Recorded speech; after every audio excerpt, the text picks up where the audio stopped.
So I'm talking about the challenge protocol today, but you might not know what the challenge protocol is. It's kind of internal to Arbitrum in that as a user who's deploying smart contracts on Arbitrum or doing transactions on Arbitrum, you don't really have to care about the challenge protocol or how it works, and that's intentional.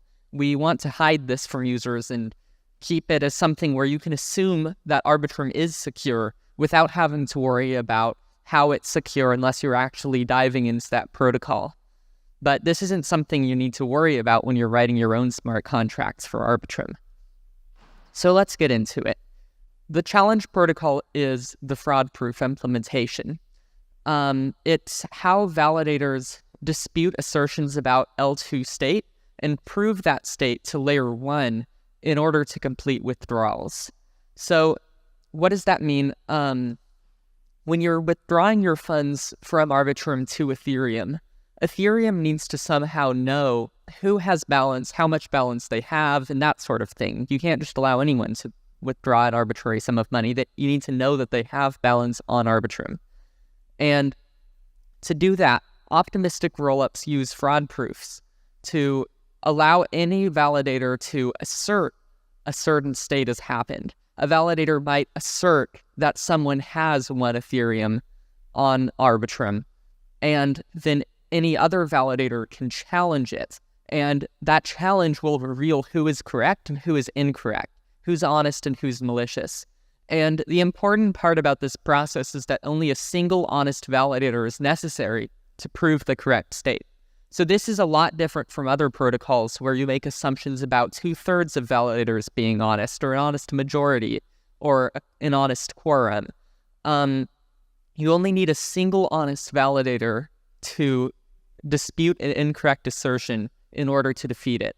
And that's because this isn't just a vote. It's not just validators say, oh, there's 5 saying this is correct and 2 saying it's not correct, so it must be correct. There's actually a protocol here that shows to Ethereum the correctness of an assertion, even if only 1 validator is advocating for it. I also wanted to talk about what the challenge protocol is not. So one key thing is that fraud proofs are all about outputs. They're all about the current state. They're not about inputs or transactions or what's happening. A fraud proof doesn't prevent an invalid transaction, for example. I could make a transaction on Arbitrum via the delayed inbox that says, I want to send 5 ETH to Bob, even if I don't have 5 ETH. I could post that transaction to the delayed inbox. But the Arbitrum chain would not give Bob 5 ETH because it would see that I don't have 5 ETH. Fraud proofs make sure that Bob doesn't get the 5 ETH. They don't make sure that I don't post a transaction. Posting to the inbox, as it's called, posting that transaction to the delayed inbox is permissionless and doesn't involve the challenge protocol. By the time the challenge protocol kicks into effect, the inputs, the transactions are already known and ordered.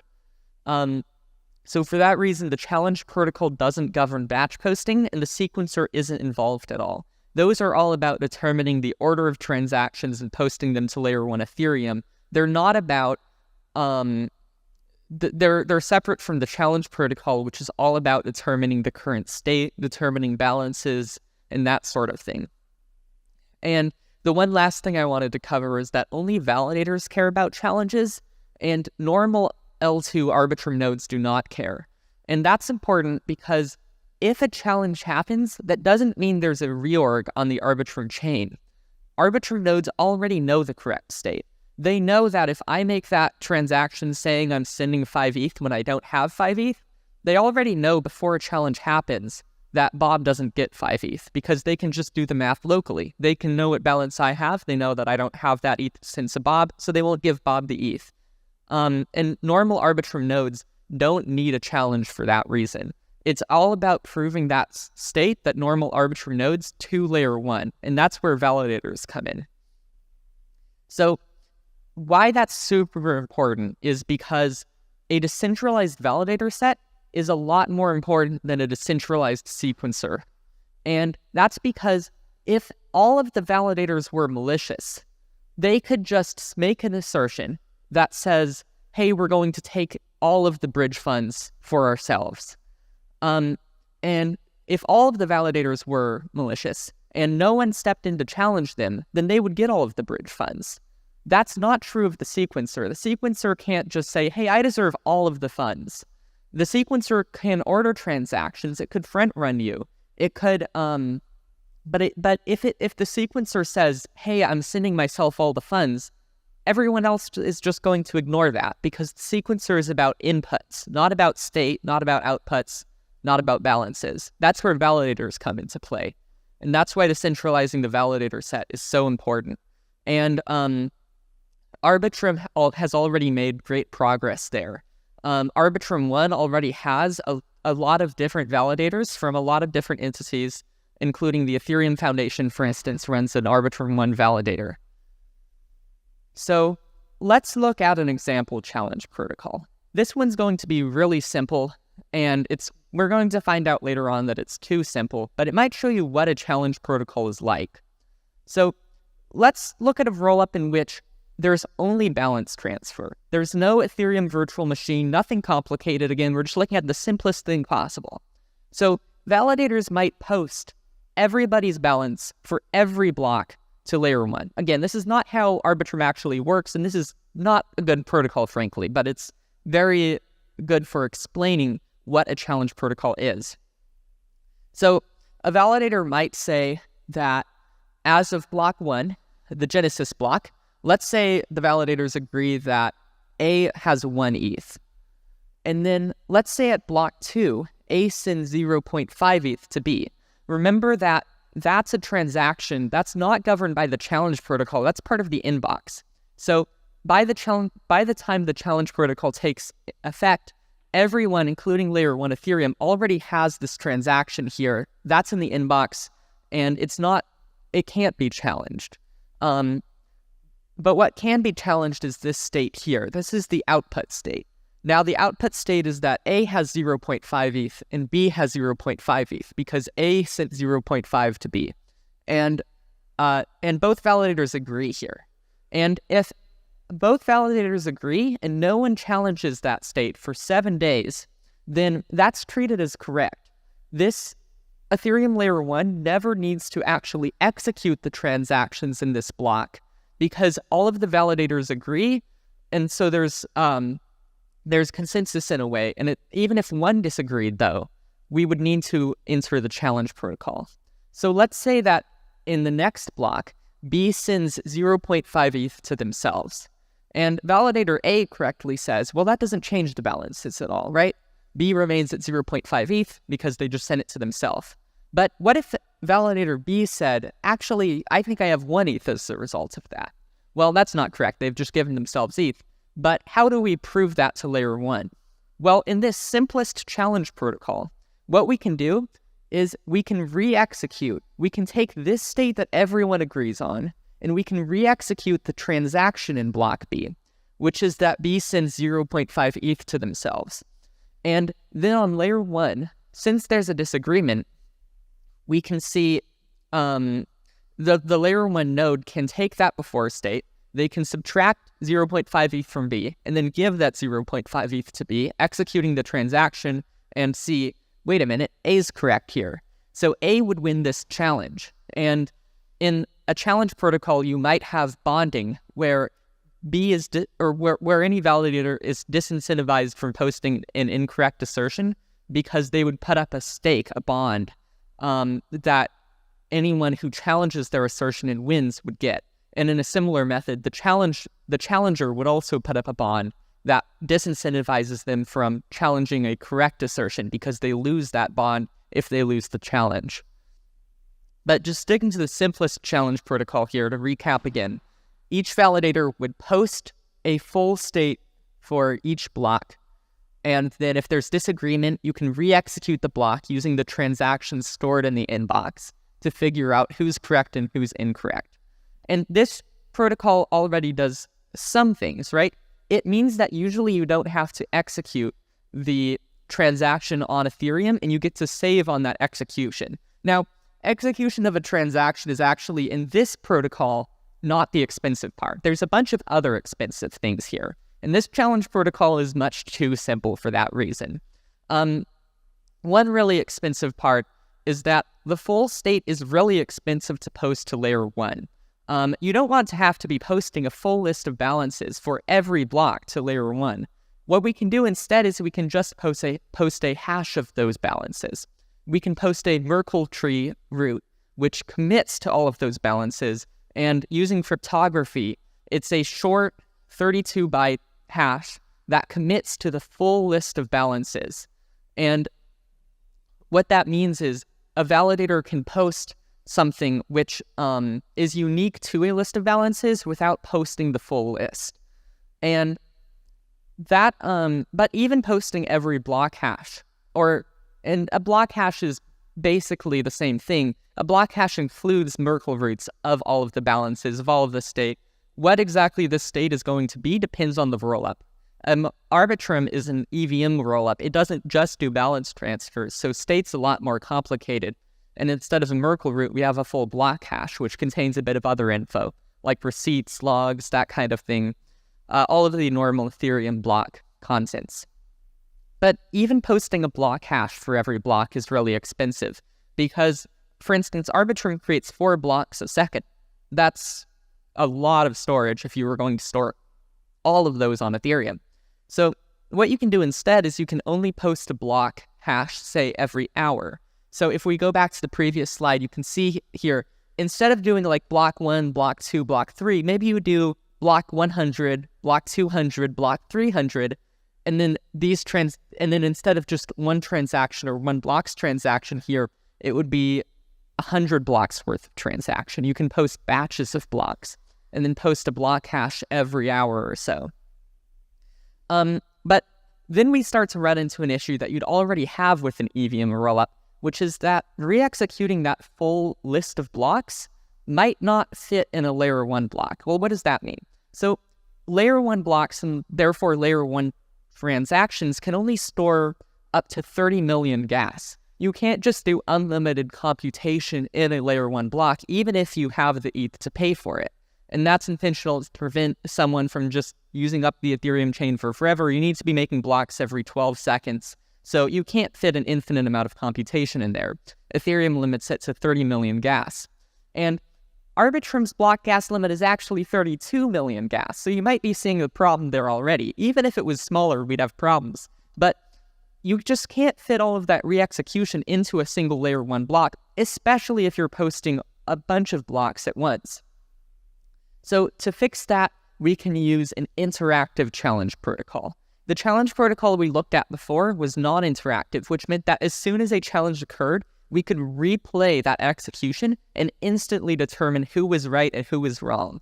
By re-executing this transaction, by re-executing this transaction here, the rollup protocol on layer 1 would instantly know who was correct and who was incorrect, because it could re-execute this transaction here against this state and see that validator A was correct and B was incorrect. With an interactive challenge protocol, things get more complicated because we use a binary search to narrow down the disagreement starting from, let's say a validator posted a batch of 4 blocks at once.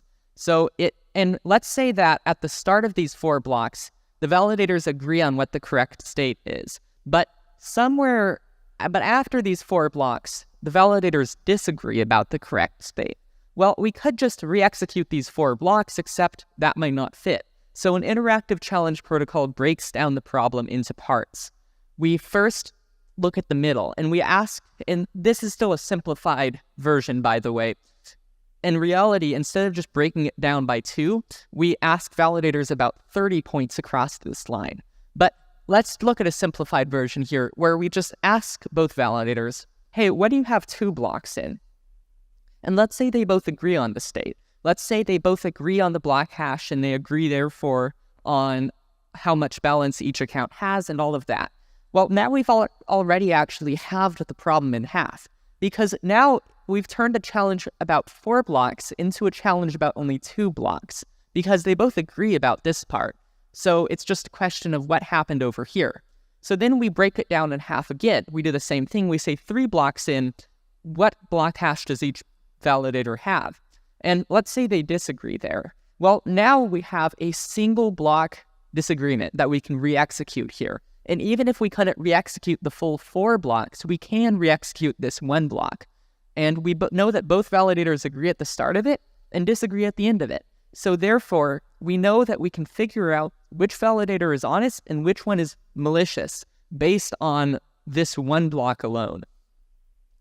Now, as a side tangent here, to re-execute the block, we've talked about re-executing the block in Solidity, but the Arbitrum actually re-executes the block in WebAssembly.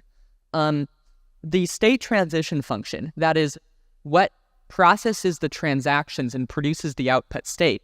For our simple challenge protocol, the state transition function was just take the, subtract the transactions value out of the sender's account and give it to the output account. For Arbitrum, the state transition function is a lot more complicated. It involves invoking the Ethereum virtual machine, running smart contracts, RBOS, logs, all of this complicated stuff. And we have an implementation of this in Go that we can compile both natively to code that runs on the Node software without any performance penalty, and we can compile it to WebAssembly. Rachel's talked about WebAssembly in a previous talk on Stylus, and it's great for a lot of the same reasons there, particularly here because it's an industry standard. We can write that Go code and compile it using the Go compiler without any modifications to WebAssembly, which we can do fraud proofs over. And another reason for this is we're going to get into next interactive challenges on the sub-block level, because I mentioned before that Arbitrum's block gas limit is still bigger than Ethereum's, and even if it wasn't, there's some overhead associated in challenges here. It would be really hard to fit it all in a single L1 Ethereum block. So we need a custom VM implementation anyways, and WebAssembly is a great choice here because it's an industry standard and we can reuse code that we already had written. Because otherwise, if we decided to stick with the EVM, we'd have to write an EVM implementation in the EVM, which is possible, but it's a lot easier to just reuse the Go implementation we have and compile it to WebAssembly. So let's look at how we break down the blocks, because a block might still be too big to completely re-execute on layer 1. We do the same bisection protocol here. So in practice, a single Arbitrum block takes billions of WebAssembly instructions to execute. And you can see why that's so complicated. There's no way that computation is going to fit in a single Ethereum block, not even close. But the good news about the bisection protocol is that it's logarithmic timed. And what that means is even billions of instructions can be challenged with only 30 bisection steps, which is very feasible. And those are split across multiple Ethereum blocks even. So in this example, though, we're just going to look at a block with only 4 opcodes in it. And we do the same thing. We ask them, hey, 2 opcodes in, do the validators agree or disagree? Now, instead of block hashes, we'll be looking at machine hashes here. In other words, the current state of that WebAssembly machine, because that WebAssembly machine takes in the inputs, which are any transactions in the previous block hash, and produces at the end an output block hash. And we know that the validators disagreed about what the block hash at the end of this block was, so they must therefore disagree about what the machine hash is at the end of this WebAssembly execution. So we can break this down and we say, hey, do you agree where the WebAssembly machine is in the middle? And let's say they disagree here. So again, we've broken the problem down in half. We do the same thing. We say halfway in, do you agree or disagree? Let's say they disagree again. And then we can re-execute this one WebAssembly opcode. What that might look like is, say the WebAssembly machine has a 2 and a 3 on the stack, and the next opcode is an add. What we can do is, in layer 1, we can re-execute that add, and then figure out what the new machine state is. In this case, the new machine state would just be a 5 on the stack, because 2 plus 3 is 5. And whichever validator said there was a 5 at this point will win. And that's really powerful, because this whole block execution is a super complex process, but with WebAssembly, we can break it down into very small steps. Something as complex as executing the entire Ethereum virtual machine, doing smart contracts, cryptography, hashing, logs, all of this very complicated stuff can be broken down into very simple WebAssembly instructions, like what's the sum of 2 plus 3? It's really amazing when you think about it, that something so complex can be broken down into something so simple, but that's the power of abstraction. And we utilize that here in order to minimize the amount of work Layer 1 Ethereum needs to do to resolve a dispute. It only needs to execute one WebAssembly opcode per dispute. So, another thing about this simplified challenge protocol we've looked at, and this is also true of the current Arbitrum challenge protocol today, is that all honest validators must challenge a malicious validator. And why is that? Well, this challenge protocol is interactive, and what that means is you can make an incorrect move and intentionally lose your challenge. So let's say, for instance, looking at this example, let's say that this validator, instead of saying that they agreed with the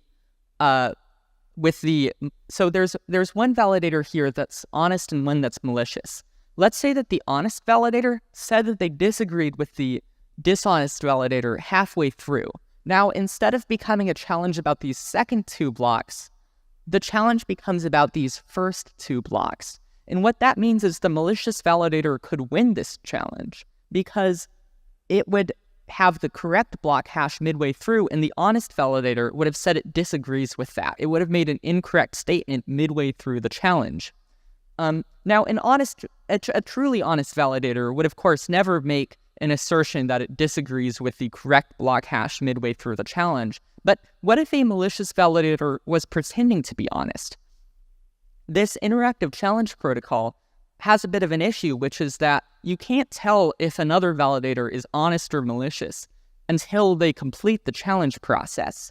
And that means that every honest validator, if you want to have that one-of-n trust assumption, that trust assumption that only one honest validator is necessary to force the chain in the right direction, every honest validator needs to make their own challenge because they can't trust that other validators will make the same correct moves unless they also inherently trust that those other validators are honest, which is something we don't want. We want each validator to independently guarantee the security of the chain. So how can we fix this? How can we fix this? We can actually break the challenge protocol down into a graph. And how this works is very complicated. We're going to be releasing a paper on this at some point. But the essence of it is you can watch other validators do their challenges. And if you don't agree with a move they made, or if they simply don't make a move, you can pick up where they left off. So if you're midway through, if you're watching this challenge and you're midway through here and they either don't make this final move or they just stop making moves, you can pick up where they left off and say, hey, I'd like to make this move myself, and continue the challenge from there as your own separate challenge. And that allows honest validators, if someone's already running an honest validator that goes first, as Offchain Labs currently is, running a make nodes validator as it's called, which makes new assertions about the state and is the first to act, other honest validators in the current challenge protocol would also need to defend those assertions if they see an incorrect one. They also need to be challenging. But with the new challenge protocol, other honest validators can sit on the sidelines unless the primary validator makes a mistake or doesn't respond, in which case the other validators will jump in and make the move. But under normal circumstances, they can just sit on the sidelines, which is great because it means that running an honest validator is normally free. Because of the fact that normally another honest validator will be making the moves for you, you can defend the chain for free under normal circumstances and have that confidence that the Arbitrum chain will reach the correct results. And this is also very important for permissionless validation, both because you don't want to be wasting a ton of money whenever a malicious assertion happens on all of the honest validators challenging, but also the new challenge protocol provides strong bounds on delay attacks, which are where you issue a challenge which takes time to delay withdrawals. You don't want the chain to just be constantly delayed and withdrawals aren't going through because someone is just issuing these challenges that they will eventually lose, but the key word there is eventually. And the new challenge protocol provides strong bounds on delay attacks, which is very important for permissionless validation, where anyone can come in and be that one honest validator, even on your own computer. Thank you, everyone. Have a nice day.